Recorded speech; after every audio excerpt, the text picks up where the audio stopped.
All right, here we are yet again in the Make It Happen studios. So, need to get on this kit installation here. So, where is it I left off the last time I was working on this machine? I was trying to get the master cylinder put on. And I was just now looking at this a few minutes ago. Okay. Inside. Yeah. Look at that jumbled up mess. So I can't really get my hands in there and get to that. So I'm going to pull this steering column out while you guys watch. Okay.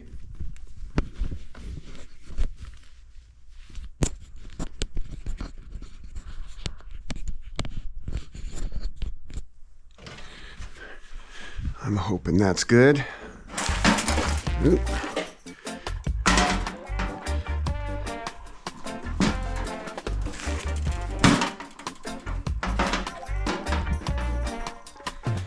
Yep.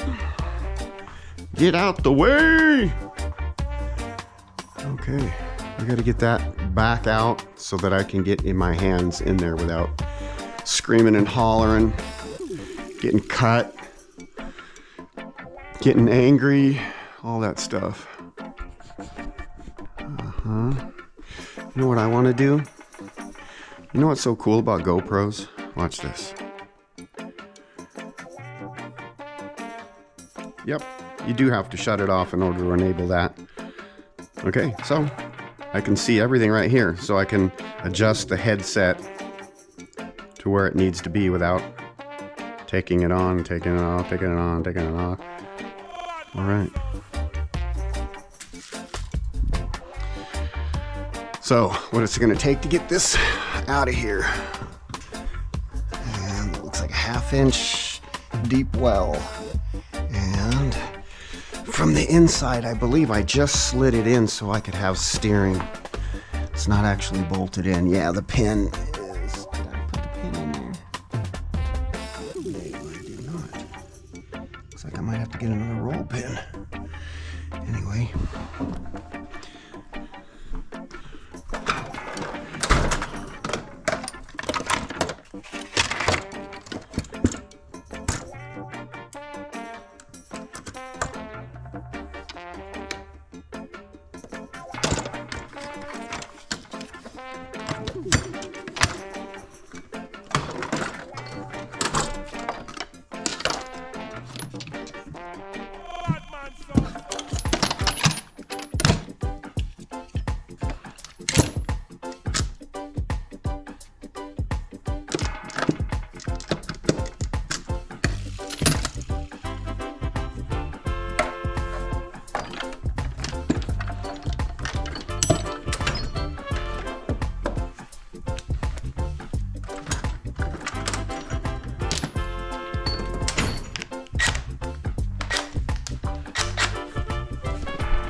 Not 1/2 inch.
balance itself right there.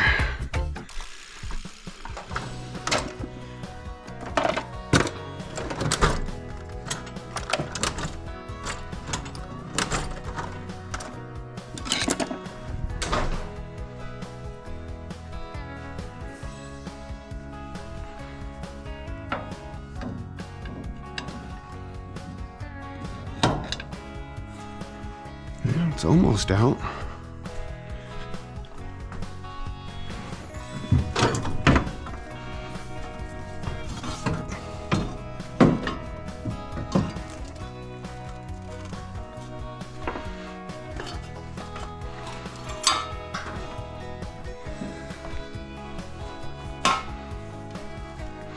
That'll give me a chance to paint this.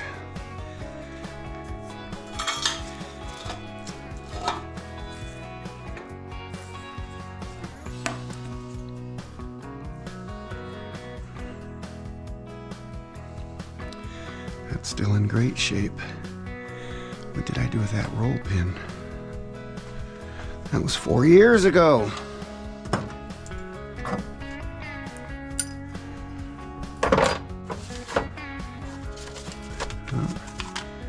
Here's my Dodge for the hood. D-O-D-G-E.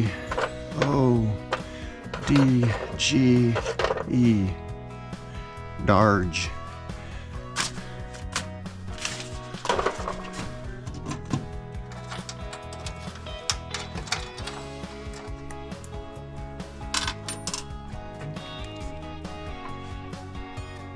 Okay. And that's not going to be, it'll be a little more easier to get to, but not super easy. Okay. Let's roll through our nuts and bolts and see which ones we got to work with.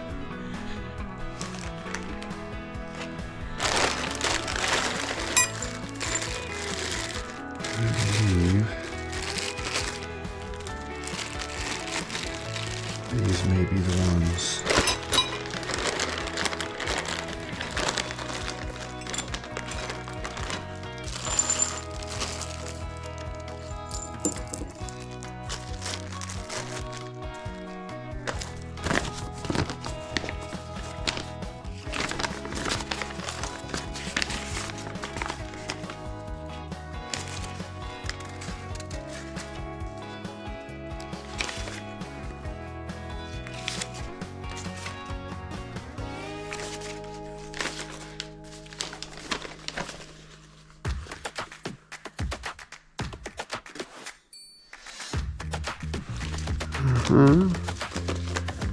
That's what it's supposed to look like.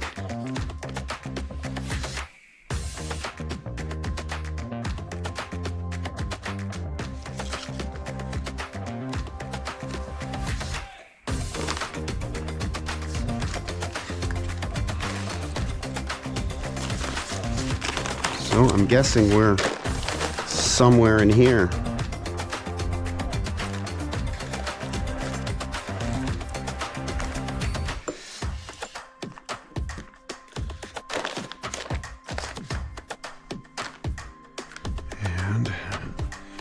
I see my washers I was dealing with before.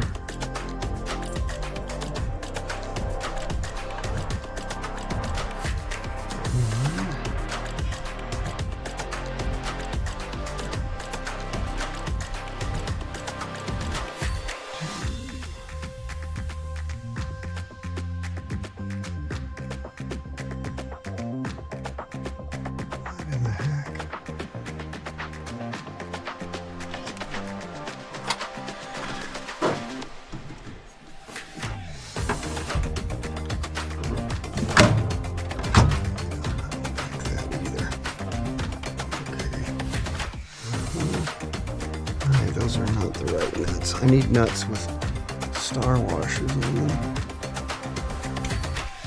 Okay. Don't let these go just yet. We'll move them out of the way.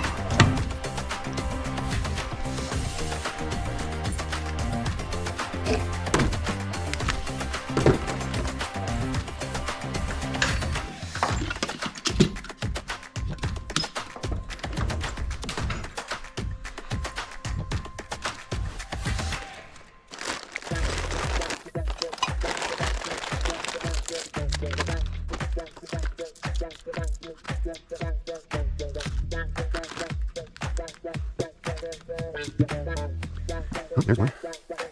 Am I using the fast ones or am I using these?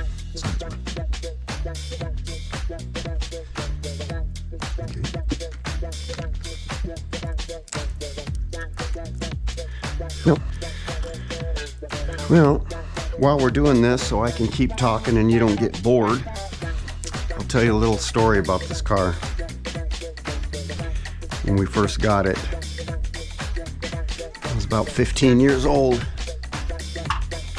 Me and my buddy were out doing our thing, running around during the day, and I saw this car parked in a parking lot for sale.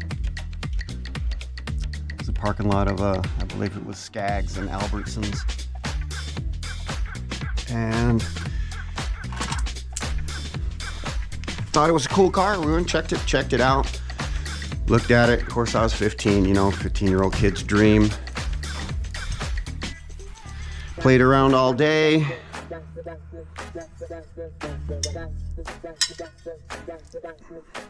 So I gotta go in like that. That's gotta go in like that. And got home, and guess what? This car was in the driveway. Turns out my brother had his eye on it as well. And so him and my dad picked it up, bought it that day. And a friend of ours was gonna go coming back from boot camp. And so I believe we picked up his brother and was gonna go pick him up from the this is not the right way. Gotta be like this. Went to go pick him up from the airport so that we can bring him home and go see his ma. And so as we were there, some angry drunk started accusing us of driving recklessly all day around his house, and supposedly we almost ran his kids over and this, that, the other thing. But it was dark and we had bought that car at night. We didn't own the car during the day. So he was wrong. But he didn't want to admit that. So he started chasing his kids around in his car, drunk, threatening us, throwing things at us, waving knives at us. So we hightailed it out of there and went on to the airport where we were going to meet Johnny because he was getting back from boot camp. And so we picked Johnny out, or we were going to here, let's get you off of my head.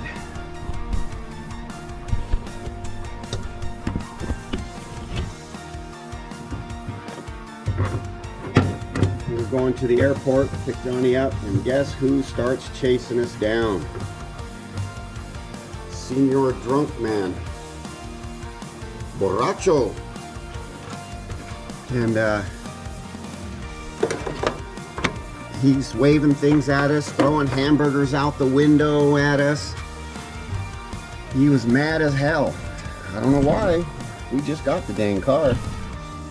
So he's chasing us down. We get to the airport and we tell the security guard at the gate, hey, this guy's drunk and he's threatening us and we don't know who he is. We don't know what he wants. Don't let him in. We got to go park the car. So he said, nah, he ain't getting in here. So we parked the car. We picked up Johnny. We headed back home. We got to the apartment complex where Johnny lived and his mom lived. And there that guy was again. And I guess the guy who owned the car before us actually lived in those apartments too. And so there he was. So we all get back in the car, well, at least me, Beth, and my brother Greg got back in the car. We drive around to the other side of the apartment complex. This guy's running through the field waving something at us, And so my brother speeds up so as we don't intersect at the same time in the road. And so he speeds up, and this guy throws the knife and bang, right into the window. So my brother slams on the brakes. And we all get out of the car, and then everybody from the apartment complex starts to come out. You know, I heard the car and we heard the brakes squealing. So they all thought that my brother was, you know, reckless driving out there. And I guess some people collaborated the story of the other guy, and some people collaborated our story. So it was, cops didn't know what to do. So they arrested my brother, arrested this guy. They finally find this big knife underneath of a car in the parking lot.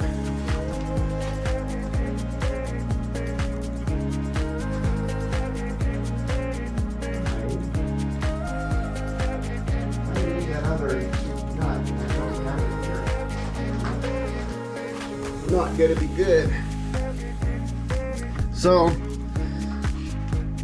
my brother got arrested the first day we had the car, and I'll start showing some photos when I edit this video of the car a couple days after we got the car. It was parked in the same apartment complex in front of Denny and Kelly's house, and or at their apartment. That's where the car is, sitting with a pack of Marlboros on the hood, I think, and my brother took a picture of the car with the broken window.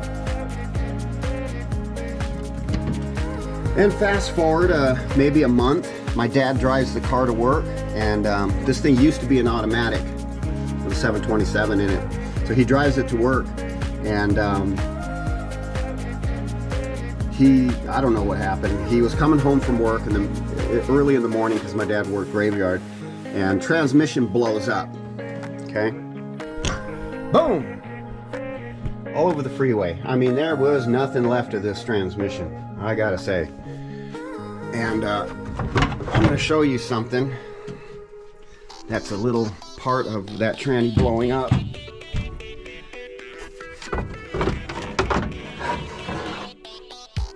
Right there.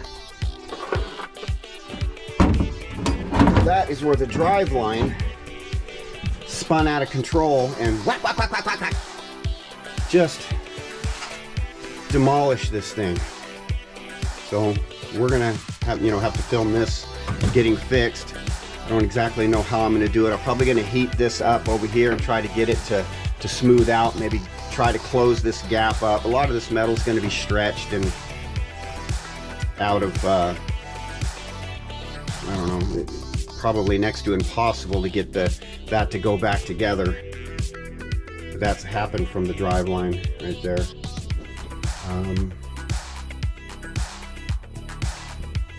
Bad. Anyway, so we'll fix that later. My brother goes to California. He takes off. So they don't fix the car. They buy another transmission. They put it in, but they don't get it running. It goes into my dad's garage, and so I don't know, maybe about a year later, it's still in the garage. My brother had sold the front wheels, the mags off of it, front tires, was doing something with the brakes and left it in pieces. He takes off to California, calls me, I don't know, a couple months later, and says, "Hey, you want that black car in the garage?" I says, "Heck yeah." He says, "It's yours." So that's how this car became mine. Then back in, it still was in the garage, never really got it going. Sat in the garage in one of our Kirkland houses for another year or 2 years. Then we moved to Redmond, sat there for 4 years. But while it was sitting there, that's when I converted it to a 4-speed car, because I found a 66 Charger being parted out. A friend of mine called me up, said, "Hey, I know where there's a 66 Charger being parted out. You want to go look at it?" Sure enough, we went over there, and the guy had the transmission was already out. I bought everything: the 4-speed, the pedals, the clutch, the bell housing, everything to swap this thing over to a 4-speed. He even cut that out right there, the 4-speed pump, this, for it. Gave me everything. It was 150 bucks. Try finding that now. Shoot. Maybe get that knob for $150 today. And then he asked me if I wanted the rear end out of it. And I said, sure. 75 bucks for the Sure Grip 323s. So in they went, in that 4-speed went. So I finally got it running again about 1989. Never really, I took the windshield out and found another windshield out of a car, set it in there, and it broke, just setting it in there real gentle. So I just kind of duct taped that window in and drove it that way for years. Didn't do a lot of driving, you know, it was just a summertime car. Drive it down here, down there. Maybe, you know, a couple hundred miles a year, and then even sometimes it just sat and never even got driven.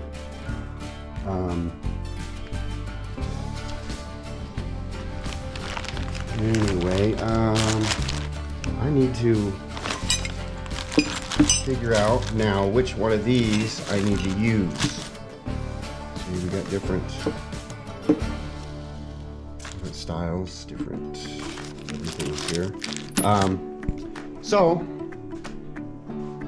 what part of this story was I at? Oh yeah, made it a 4-speed, drove it around, and then I don't know, maybe about 7-8 years ago, I was going to go drive it to a buddy of mine's house, and it was not doing too well. It was shaking all over the road, and then tires were squealing. So I turn it back, headed back home. I was only a few miles away, and looked underneath of it, and the wheels were just turning one way and the other one was leaning the other, and all the A-arm bushing rubbers gone, the lower control arm bushings gone, sway bars gone, everything that was rubber in the steering was just had crumbled and fell out. So it was just kind of mostly metal to metal to metal, and I can show you some other photos of that. And that's what started this whole thing, really. Is I just bought polyurethane kit, and I just wanted to put the front end back together just so I can, you know, drive it around here and there like I used to. Never really cleaning the car up or getting it the way I really wanted it. So I started to do that, and then once I took the A-arms off and cleaned those out and put those bushings back in, then I thought, you know, I should clean these wheel wells out. Wheel wells got nice and cleaned up. Well, you know, I should pull this motor out while I'm doing this and just paint the engine compartment just so it's painted and I don't have to take it back out. And once I had the motor out, then it was, oh yeah, the valve guide seals on this thing are trash. Let's put the valve guide seals in it, and on and on and on. Then it was when I went to go put the valve guide seals in it, the exhaust valves were leaking horribly. I couldn't even compress the cylinders to keep the valves from dropping in, so pull the heads out. And the next thing you know, the motor's getting refreshed, and this is getting painted, and that's getting painted, and then new parts here, then a new carpet kit, and then I rebuilt I didn't rebuild it, but I fixed this shifter because it was kind of sloppy and loose, and so I pulled it apart and welded some pieces, made it tighter. Now this thing's nice. I might not keep that. I might just, I do have a brand new Hurst shifter, 4-speed shifter with the correct bend on the shifter. I'll probably end up putting that in instead of using the factory shifter, but I like factory stuff. Call me stupid. I just kind of like to keep things as factory as possible. Even though this is a retro mod, I'm probably going to be buying different gauges. They do make some electronic gauges for these that look like that, but they actually function. The only thing that works on this gauge was the amp meter and the tachometer, but the tachometer quit working when I went to MSD ignition. Oil pressure didn't work, fuel sender didn't work. Speedometer worked for a minute and then it quit working. started making some weird noises, and then the speedo cable broke. So unless I want to hire somebody to rebuild that, which is pretty expensive, I think I would rather get rid of the electroluminescent stuff and put an aftermarket one in that works and looks cool. I'll probably build a new one of those, maybe another one of these too. See all the cracks in it from being so old? Put the stereo down over here maybe, or closer. Get a factory radio, put it into the factory spot, but maybe not hook it up, just so it looks like it's a factory radio. Helps.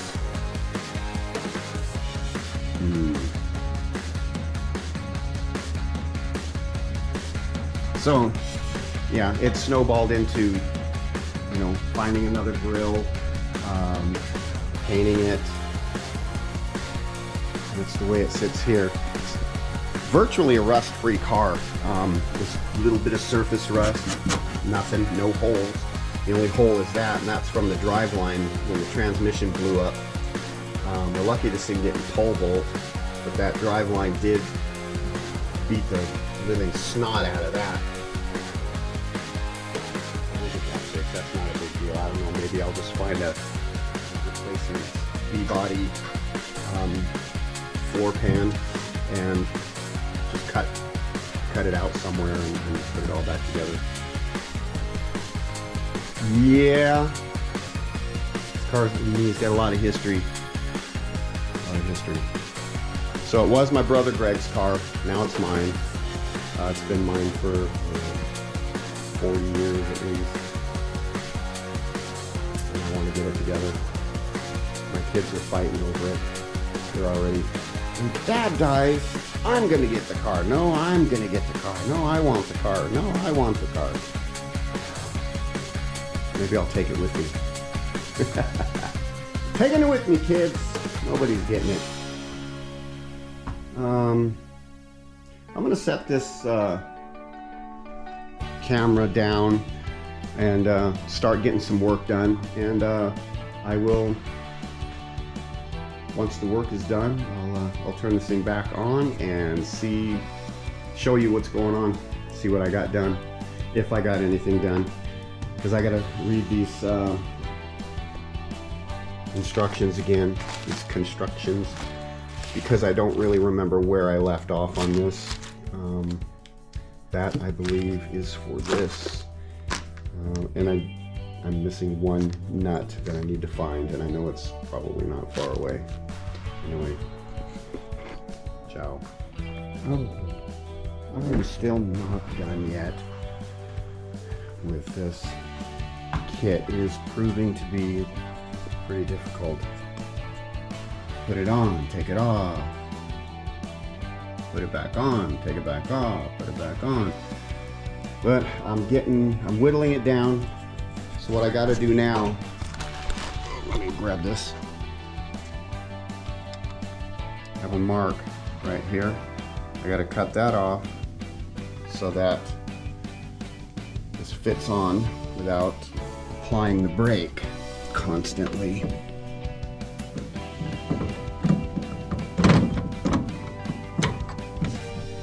You can see that back there, but that shaft is actually touching the firewall, so I got to cut that so that doesn't touch the firewall, but yet it's not putting on the brakes. All at the same time, I need to make sure that these pedals aren't too far off from each other. So right now, this pedal all the way up as far as it's going to go. They give you different size shafts to use. That seems to be the one that's getting me the closest to the top. Yeah, had to drill out another hole here. The kit says that you got to drill this out at least 1 inch down to get the right geometry for the brake. For power brakes, this needs to be at, what is it, 6 to 1 for power brakes, or 5 to 1, and 4 to 1 for manual brakes, and this used to be a manual brake car. So this pedal, and so it was the car that I got these pedals out of. I got it out of a 66 Charger back in 1985. Manual brake car. So there's not two holes here. There's only one hole for the manual brake, so I had to drill that out. And of course, look where everything is. It was so hard to get that to drill out, but I did it without having to pull all of that out. That was my fear, that I was going to have to take that whole thing apart. And look what they did. See, this bolt here goes all the way through to all the pedals, right? And look what's here. You can't get that out. So it's either pull that out, pull this out. You got to disassemble something completely. But anyway, here we are. We have the pedals close. I can probably get something to push this down, but this has that automatic where, well, it has a position to where the spring will pull it back up, and then it has a position where it'll slam it down. So I would rather have this to come up than this to try and go back down to meet it, or I can just live with it and have the brakes and the pedals not even like that. Actually, this is even going to be just a slight bit farther down because I want to get it away from the firewall up in where the master power booster is. It's getting late. So I'll figure something out later. Right now, let's get her working. That's pretty close. I'll probably be able to live with that. I'm a stickler for wanting things to be as close to perfect as they can be. Oh, that bungee cord is holding up the exhaust underneath. That's all that is. Vacuum shifter. Anyway, that's where we're at. I'm almost ready to put that booster on and then get the master cylinder on and the portioning valve and all that together. But that's the update. We're about a day later. I'm gonna go in the house now. It's late. I should have this hopefully put together tomorrow after work, and we'll get you an update at that point in time. I'm tired. Oh, let's go get this light shut off.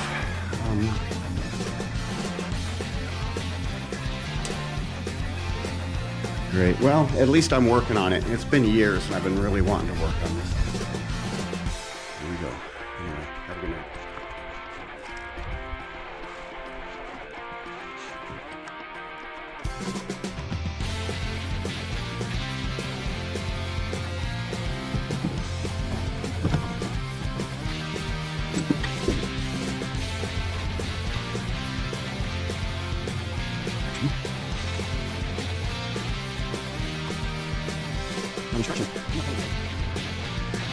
Now the instructions do not tell me what those are for.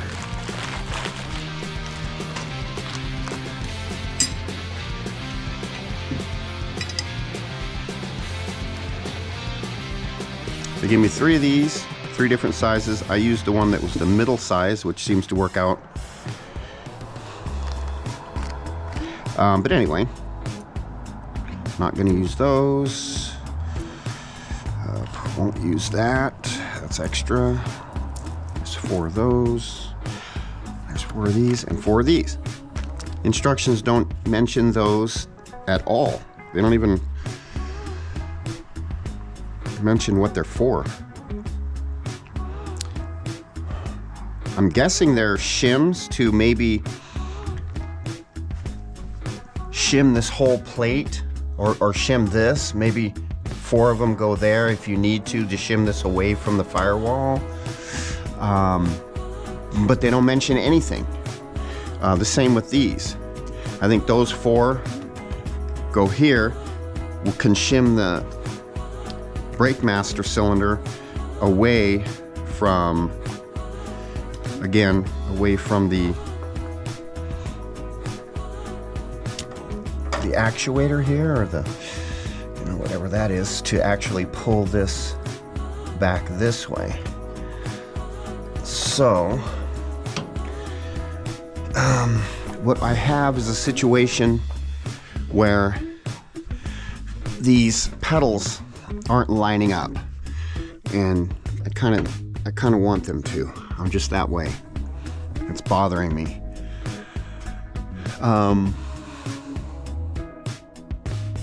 The longer shaft puts the pedal way up, the middle shaft puts it here, the smaller one brings it way down here. So if I use the longer shaft and then I use these to pull it away, I don't know.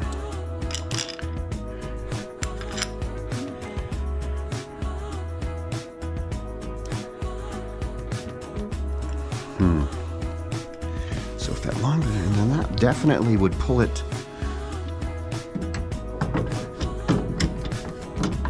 away.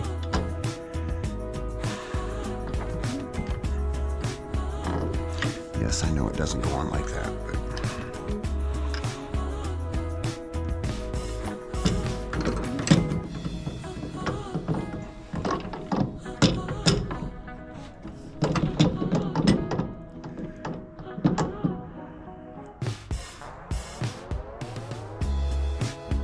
still would need to cut this shaft.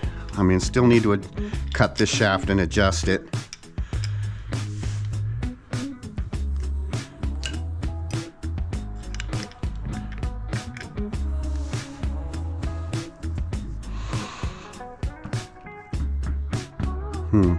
Well, we'll have to get back at that because I really want those to, I'm just stickler for the things to be the way they're supposed to be.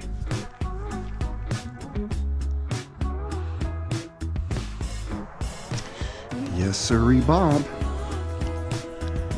Okay.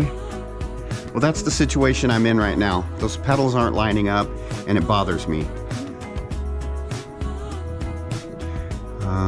I'll shut this thing off. I'll get to work on it, and then we'll see if I can get those pedals to line up right.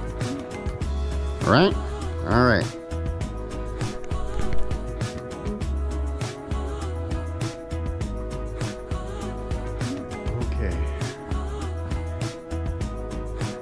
These instructions, they suck eggs. They really do. They're not very helpful. Anyway, so we got the power brake set up, mounted. I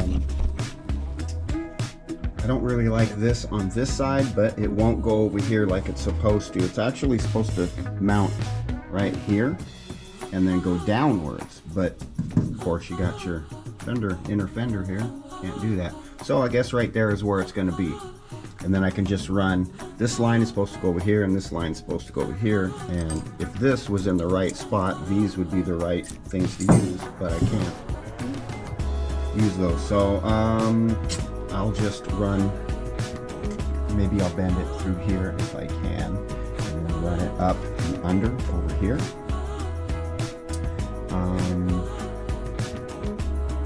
Not, I don't know. I don't want it to be ugly. I don't want it ugly. So, anyway, that's where she's sitting. The brake pedal, not real happy with it, but I can live with it, I guess, for a little while until I fix it later.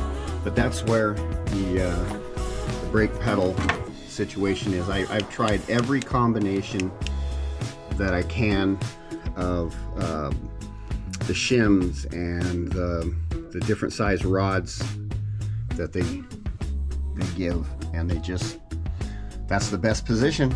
So that's all I'm gonna get out of that, unless I modify. This is the longest one, this is the shortest one. The one that I'm using is the one in between, so it looks like they have maybe an offset of about 3/4 of an inch. The other one sets like this, and then this one sets the same way, that. So I'm guessing, what is that? That offsets about 3/4 of an inch.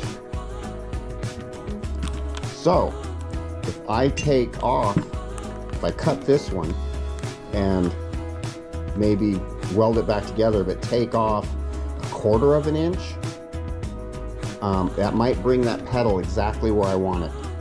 So if I just cut this one, weld it, I can easily do that later. Right now, I just want to start getting the car drivable, and then we can fine-tune things later, if that's okay with you guys. There's the brake line. Anyway, there it is. I'm going in for the night. As you can see, it is night out there. Oh, look at this. This car won that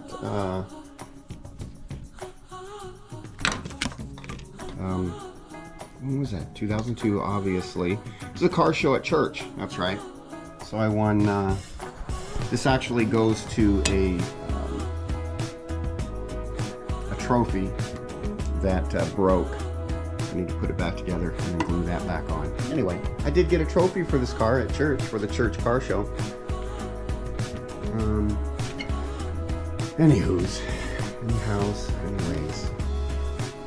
gonna shut this thing down. Good night. Got home 4 hours today. And here's what I'm gonna get this up off the ground, get these wheels off of it so I can get to the front end. I'll put these new brake lines on and get started on driving this soon, hopefully.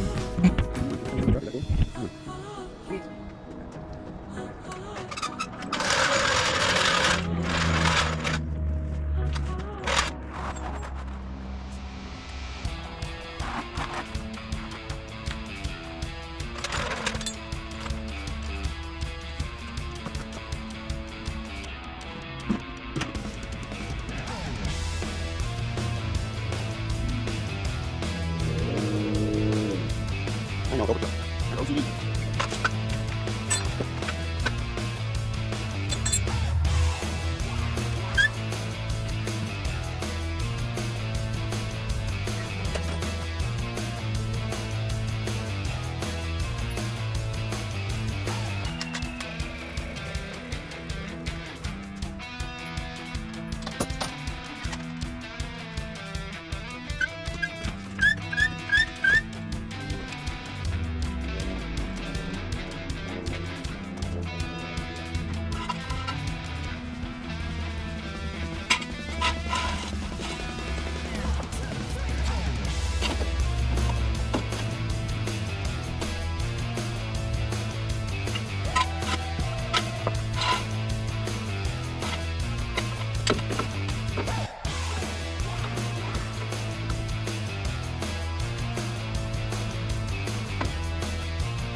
One more bigger.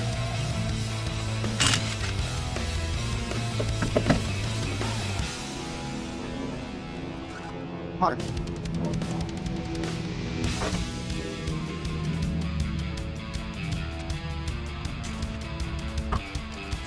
Oh, keep cardboard now.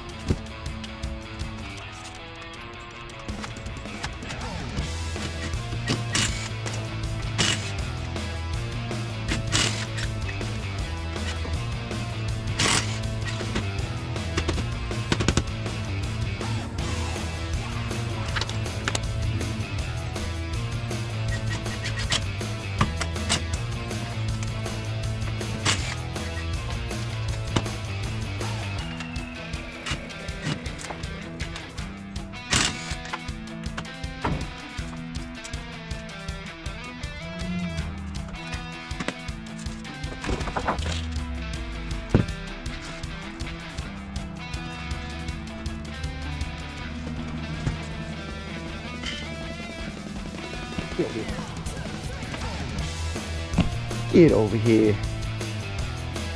Okay. how ugly they are already. They have never even been used. That's because they've been put on 4 years ago.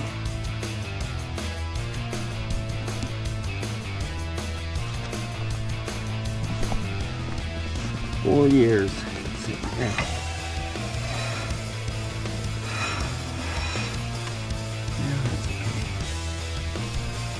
But here we are under. This has got a lot of inner fender stuff that I still got to screw back on. Put back on here. Everything got clean. Alright. Mini starter. Polyurethane. New torsion bars.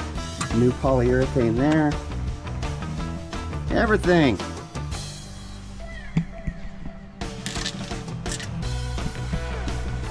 You only live once.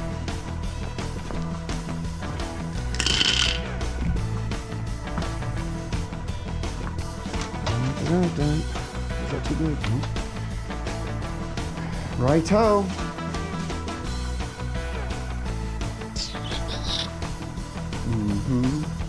Oh, I gotta show you something. First trophy my car won.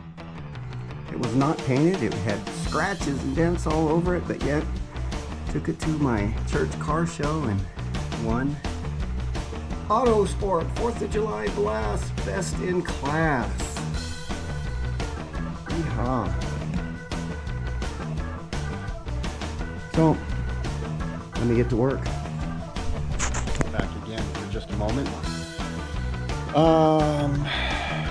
My bender only has a 5/16 3/8 barrel on it, so it's not bending my line very well. So I ordered another one. It'll be here tomorrow.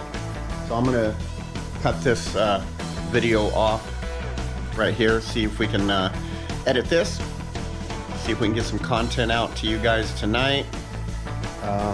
Hope you like it. Please like and subscribe and hit the notification bell, all that good stuff. And we will, oh, where is the car? There it is. We'll get this baby going.